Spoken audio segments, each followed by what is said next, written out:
Hello, everybody. This is Imad Syed from PiLog. I'm sure you have been following us on the previous occasions. This is a webinar series specifically focusing on RDS 81346. And we have special guest as well today, a customer who has implemented. We are going to hear a lot more from his experiences. How did he implement this and how did he embark on this journey? To set the context, let me quickly give also the background of it. We started this series with the intention to promote RDS 81346 because we see that as a fantastic standard that could help organizations achieve a high level of asset integrity, reliability, and asset performance.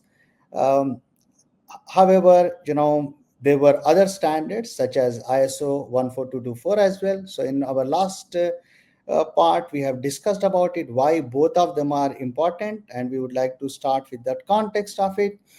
But let me know whoever is joining, on this LinkedIn live session, wherever you are joining from, kindly type in or post your comments.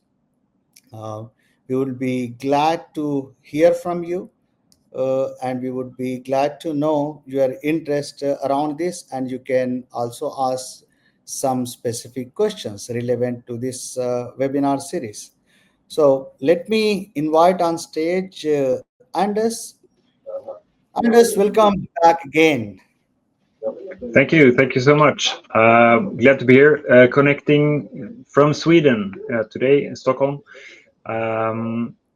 Very excited to continue this discussion today and also to be able to present our guest eventually also around this topic. Thank you, Anders. You have been part of this series, and we have been talking about 81346, and also last time we had Ram, who has spoken about 14224. So we have to still convince our users and community that why both the standards are important. So would you like to reiterate once again that we are not belittling any standard, and we are actually placing both the standards as complementers and supplementing? Right, and I think it's we're so used to having to be comparing this and that nowadays and explaining the pros and cons and whatnot. These two standards really complement one another. So whereas in ISO 14224 you will be able to generate great reliability and maintenance data and all the practices around that, with 81346 instead you don't get anything about reliability and maintenance data, but you get great asset description, great asset breakdowns, and great descriptions of your assets, how they connect, how they operate together, how they are physically configured, and so on. And that information that you get from your asset description combines very well with the reliability and maintenance data you will get from 14224 to actually expand the experience you get from 14224 to make it even more useful and easier to use, and yeah, it's a much better use of that standard, combining the two, right? So that's the main takeaway from the previous webinar, actually. Thanks, Andrew, for reiterating. I was just going through the number of participants. There are several of them, and people joining from New York, Saudi, Qatar, India, obviously Sweden, and there are several who are joining in. Great to know, and I think that we are getting a lot of traction. So without losing the time and interest, let's welcome Tony Backlund on stage. Welcome, Thank you. Tony. Thank you for the invitation. Good to be here.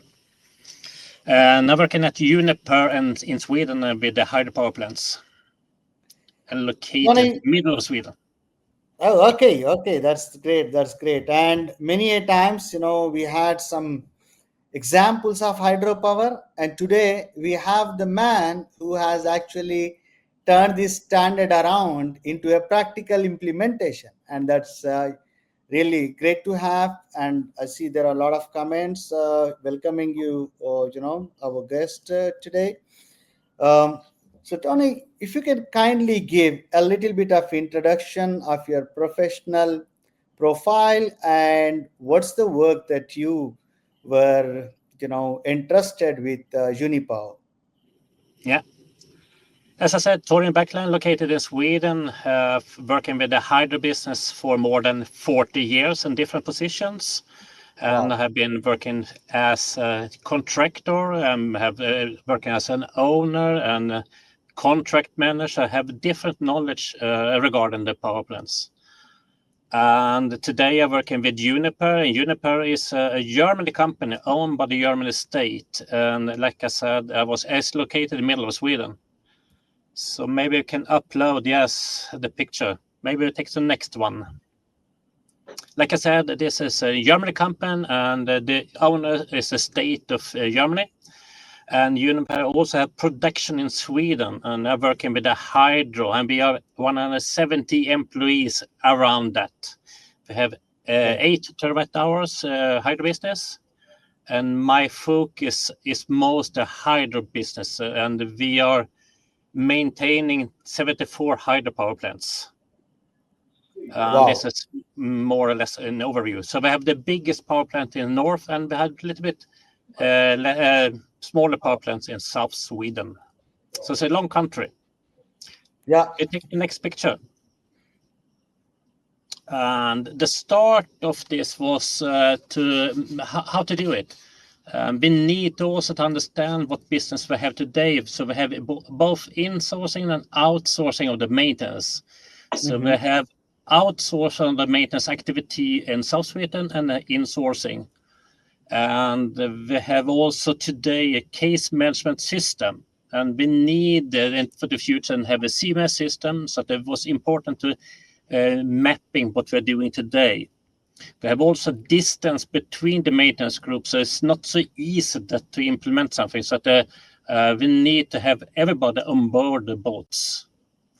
Regarding the maintenance program, there is local developed and event-driven program also out in the field. So that we need everybody to have one common maintenance program.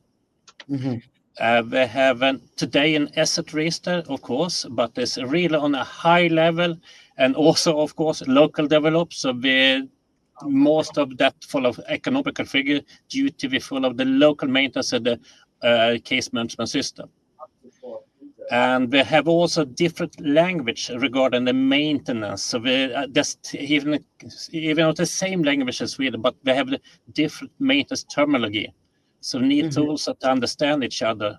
So that was the start of this project. We take the next. How to implement the CMS system. We have SAP in the organization. So that was the was the start of it. And we also use SAP today, but we don't use it for the predetermined maintenance. Okay. And I like standards, so we need to set this terminology 13306, the maintenance terminology. So that's a common language for everybody for the maintenance.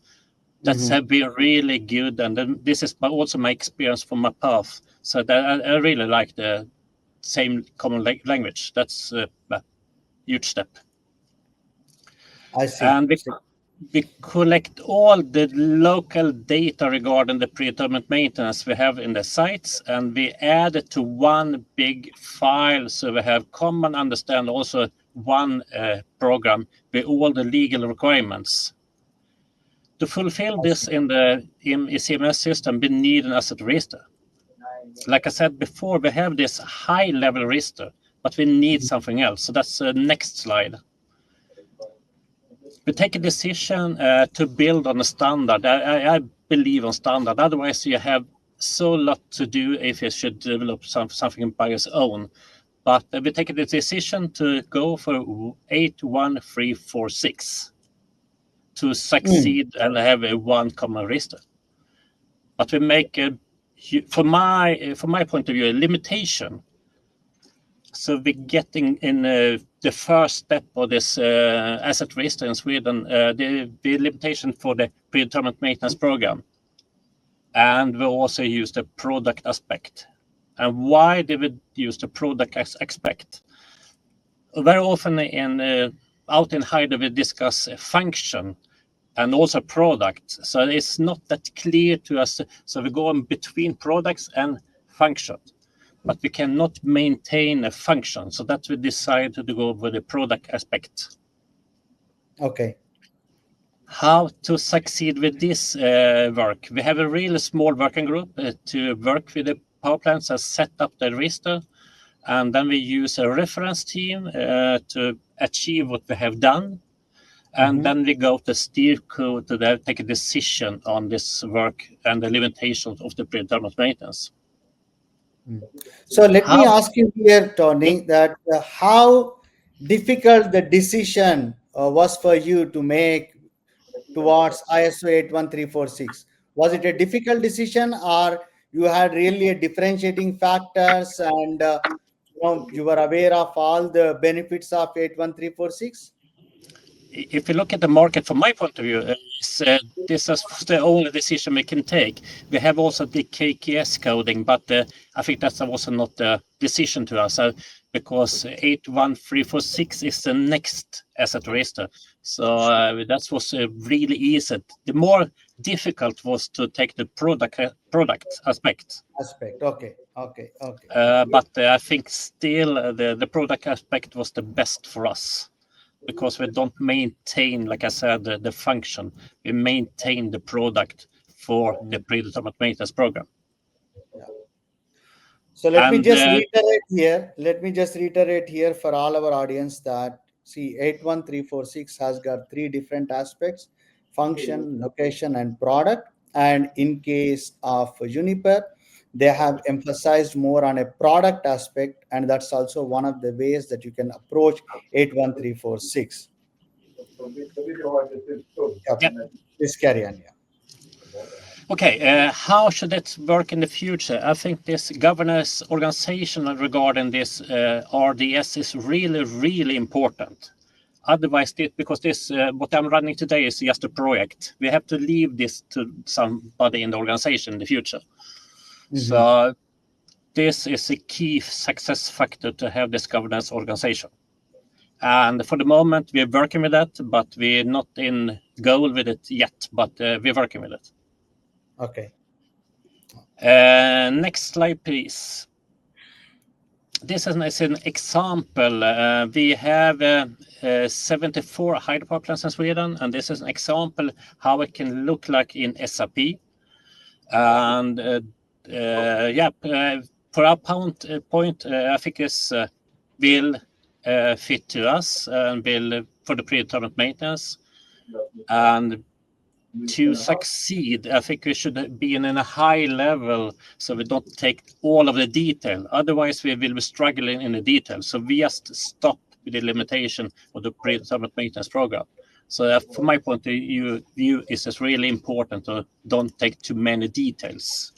I think that's a success factor for us, at least. Okay. And if you take the next slide, maybe Anders, you can continue with this. Management implementation for hydropower plant. Sorry? There is something wrong. Can you go back and present it? Yeah, I'm sorry. I can reshare the screen, perhaps. Yeah, please reshare the screen.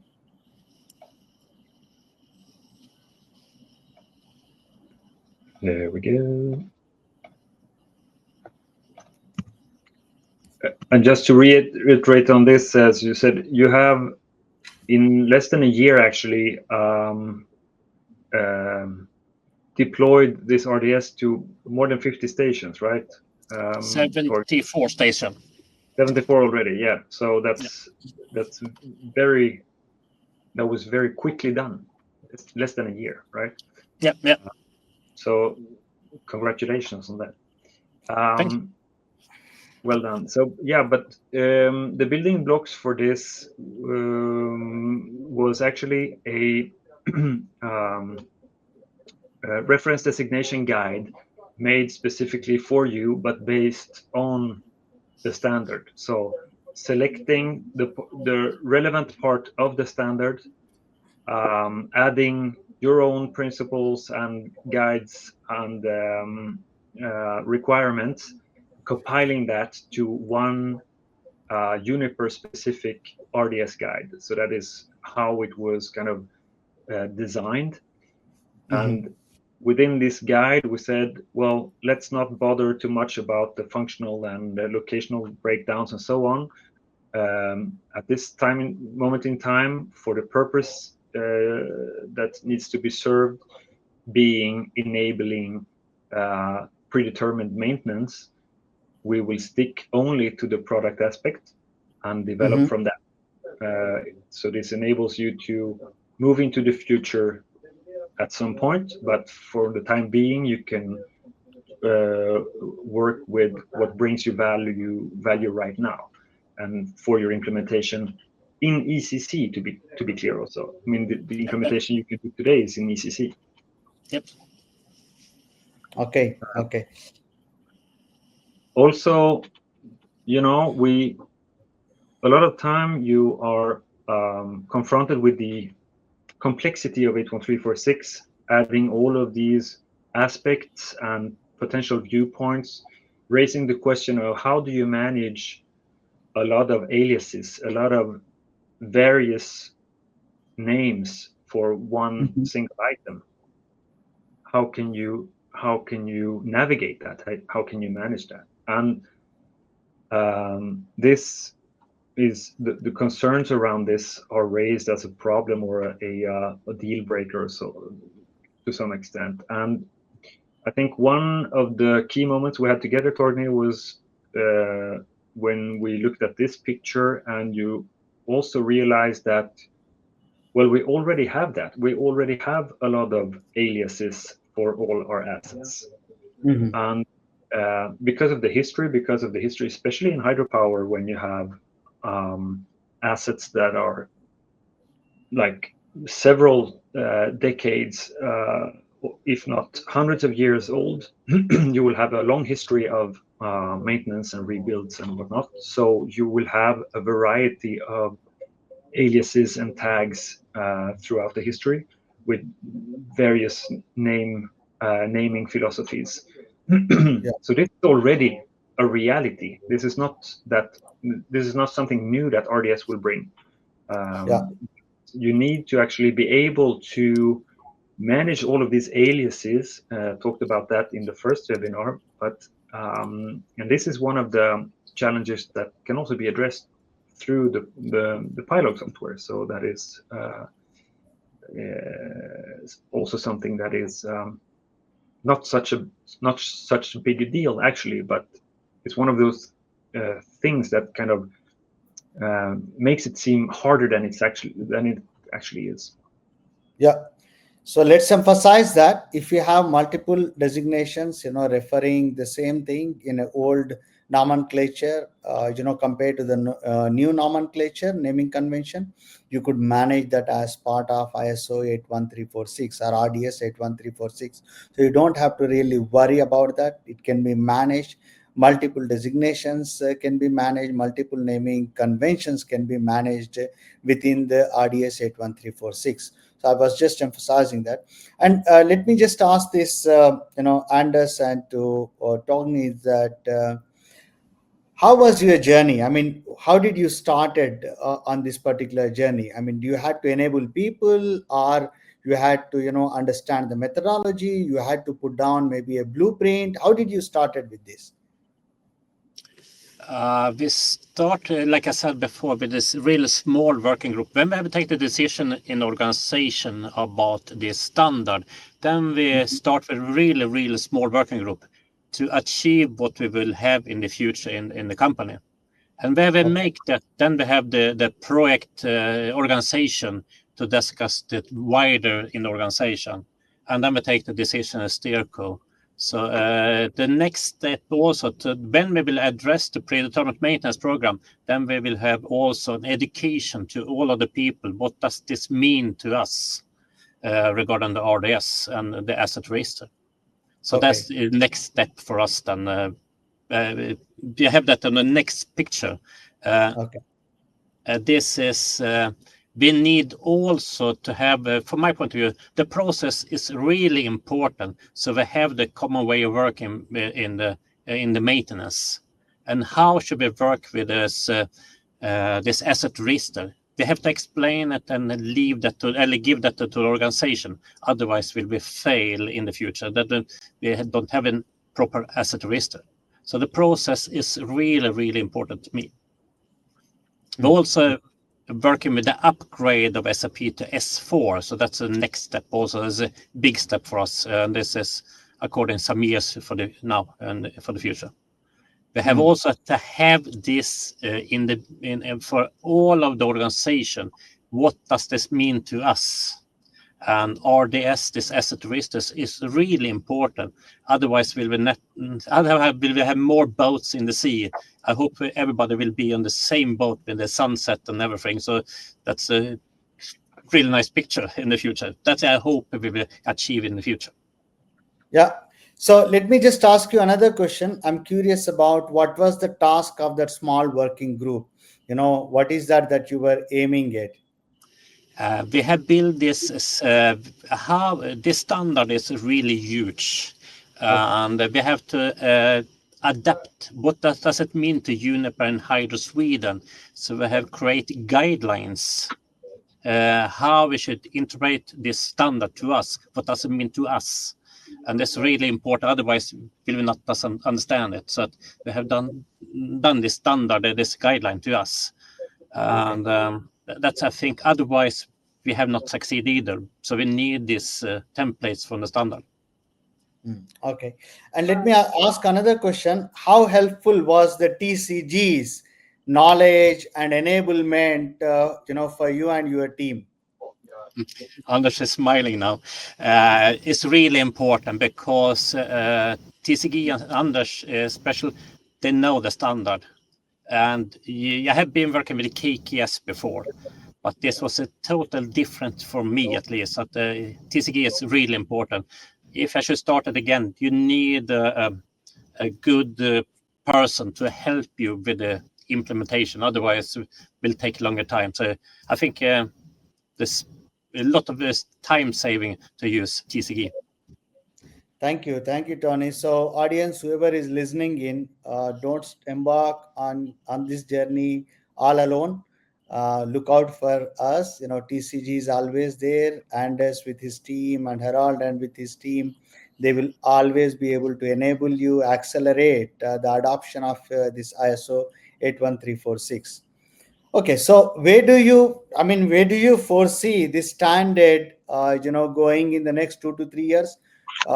Tony and Anders, do you see a lot of industries are going to adapt that? And how are you seeing the adaptability of this particular standard and the practices around that? I can start, Anders. For us in Uniper, I see this should take the next aspect. I think the function aspect is the next step to us. And also develop the standard to take in a deeper level, because we are on a high level now for the predetermined maintenance program. So this is the first step in this asset register. Anders, will you continue for the other business? Well, so yeah, we see a lot of interest. So as I mentioned before, I also work within the standardization committees, and we see a lot of interest in the standard from various industries. There's just going to be one released for production and manufacturing systems. There's going to be one part released for vehicles within 6 months. So we have there are a lot of industries adding their interest to the use of this standard, and we see a very eager development. Is very interesting. A lot of work, but it's very interesting. But what we need, or what most I think need to understand is that you can do very much with very little. Actually, you mentioned, Torgny, that you appreciated our help, but let me tell you that you have accomplished a lot with very little. We haven't spent that many hours with you, and yet you have on your own basically built an organization that is now capable of working independently on this with very little support. So I think it's also important to emphasize that with the right methodology, you can achieve a lot very quickly. And I think for most industries looking to adopt the standard, you can start small, as Torgny did. You can start small and then you can grow into it. And with that, when more industries grow into it, you will see the needs will develop, and you will see a further development of the standard supporting even more features than it does today. Yeah. And congratulations to Uniper and Torgny and you and your team in achieving this remarkable success, because what I'm hearing from a lot of maintenance people and reliability folks is that it's very difficult.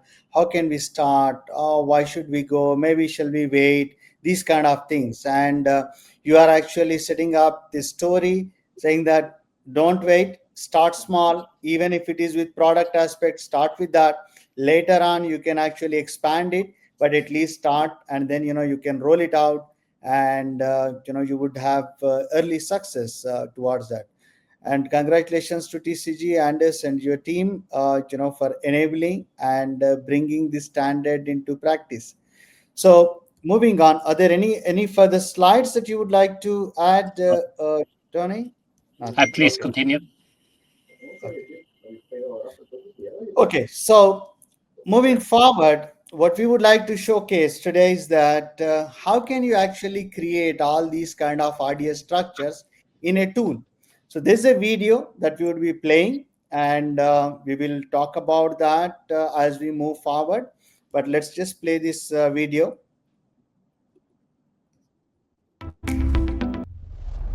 Key challenges. Accelerate asset management implementation for hydropower plant.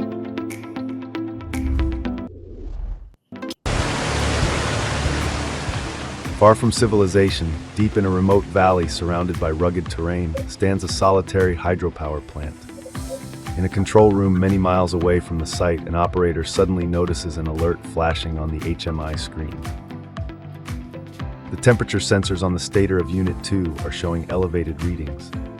On the screen, the system displays the reference designations based on ISO IEC 81346 for the stator equals F1, A1, RA2, RK1. These designations form part of a structured plant register.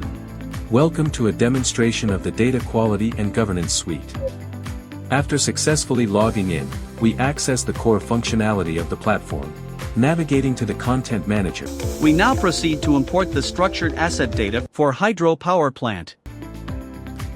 The hydropower plant is linked as both the process functional and process product, signifying its dual role. We then assign a location, in this case, CT52, country area, to anchor the asset geographically.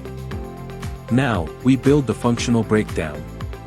We start by expanding the hydropower plant functional structure, revealing its major subsystems, including power generation, intake system.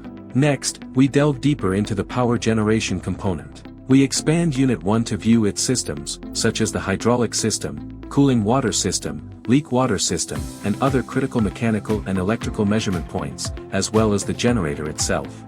We continue to refine the hierarchy, specifically detailing the subcomponents of the power supply. This includes the auxiliary power system, local power, and emergency power systems, ensuring a comprehensive asset view.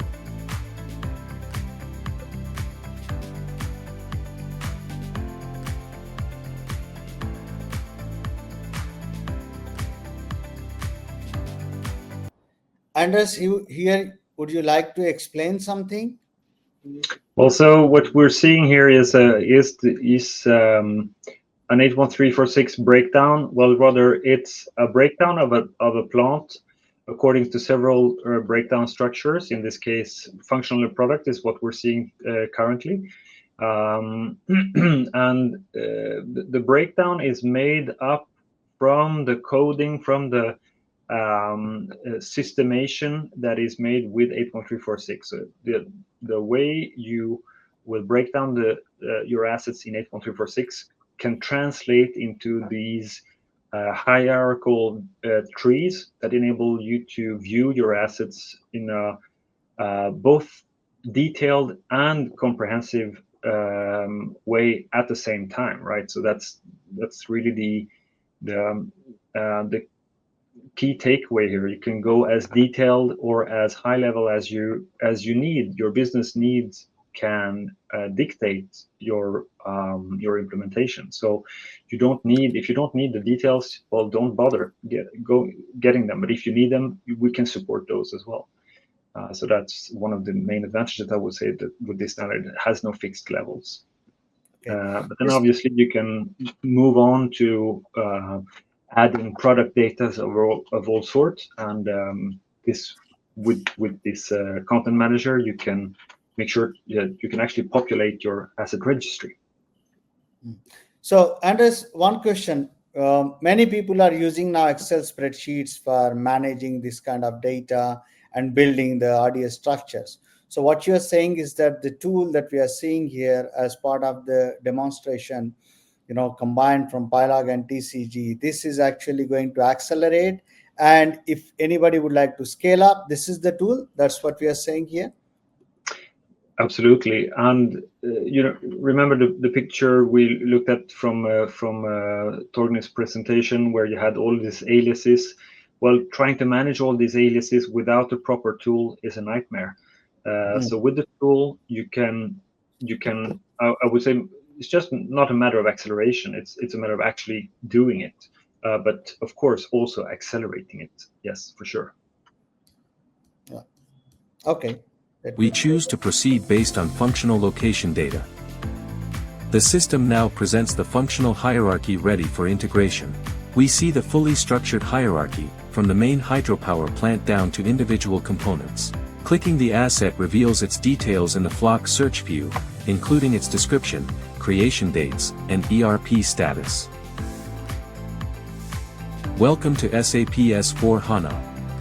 In this demonstration, we explore how to navigate and analyze a plant's asset hierarchy using the functional location structure. To begin, we access the functional location application by searching for the relevant task in the global search bar. Here, we enter the functional location ID for the hydropower plant structure we want to review. Under the explosion section, we can choose whether to show equipment installed, location hierarchy, and BOM explosion settings.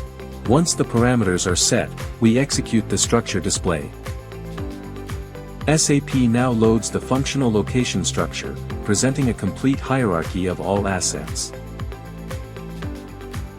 Equipment items display identifier, description, and status. Color coding highlights missing data or specific status. The screen transitions to the equipment master data view, displaying detailed technical information. Attributes such as category, model, serial number, and status are visible for identification and tracking. The equipment selection criteria screen appears, allowing filtering by ID, location, and maintenance plant. So maybe I would like to add here, all the master data that we are seeing here as part of it, it is generated out of PiLog DQG suite. So PiLog Data Quality and Governance Suite is actually unified platform for managing the entire master data, and it is integrating with S4 as well. The user applies filters to narrow down equipment records for display. The system displays a complete list of equipment, including descriptions and classification details.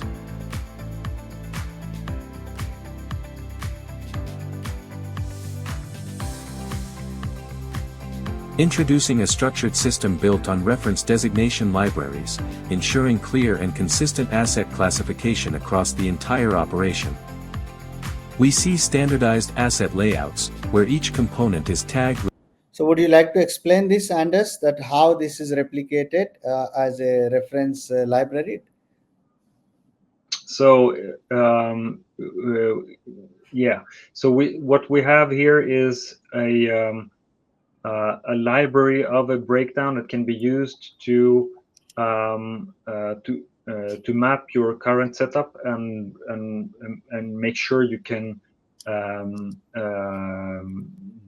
leverage previously or best practices or previously done work so that you can accelerate your work actually in your import. But and the standard by itself necessarily won't cover it, but the content you can get from, for instance, PiLog is of great use here, a great help. Yeah, thank you. So the second one, which is actually the industrial system object, and this is how it replicates the entire data into the APM. So currently, it's replicating it to APM. How does this the entire master data object, which is the industrial system object of the entire hydropower plant, is replicated into SAP APM. You could see all those nice aspects there: product aspect, location aspect, and function aspect. All of that is replicated here. And once you have this thing set up, if you would like to do any changes, you can still do it in the tool PiLog DQG suite, and then you would be able to replicate it again as you move forward. And once you have all this information available in SAP's asset performance management, then it's just, you have to run through it. There are great features that are already built out of SAP APM that can be utilized at any point in time. But to get this industrial system object was actually the challenge earlier. But with the help of the integration, what we built between PiLog DQG suite and SAP APM, it actually addresses the entire, concern of that. From top-level structures to individual components. With this unified approach, operators gain full visibility into each asset's location, function, and relationship within the broader system. Engineers benefit from clearer planning, improved analysis, and simplified lifecycle tracking supported by reliable structured data. The visuals emphasize strong asset governance, ensuring information remains aligned, accurate, and audit-ready. A fully transparent view supports long-term operational integrity and informed decision-making throughout the plant. The synchronized perspectives create a complete, navigable map of the hydropower plant, logical, spatial, and functional.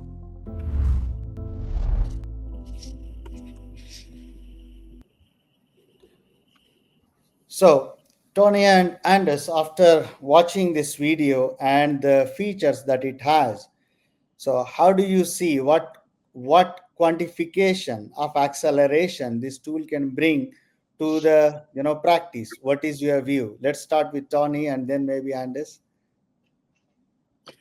Yeah, for us in Uniper, this is just the start of the journey with RDS. I mean, this is, you can do whatever you want using all of the aspects in the standard. So from my point of view, this for us is just the start. So I think, Anders, you have to explain what can we do for the future. Well, so what we depending on what your background is, you will see different things in the video. But for sure, you can see that a whole asset as a hydropower station is a very complex machinery, and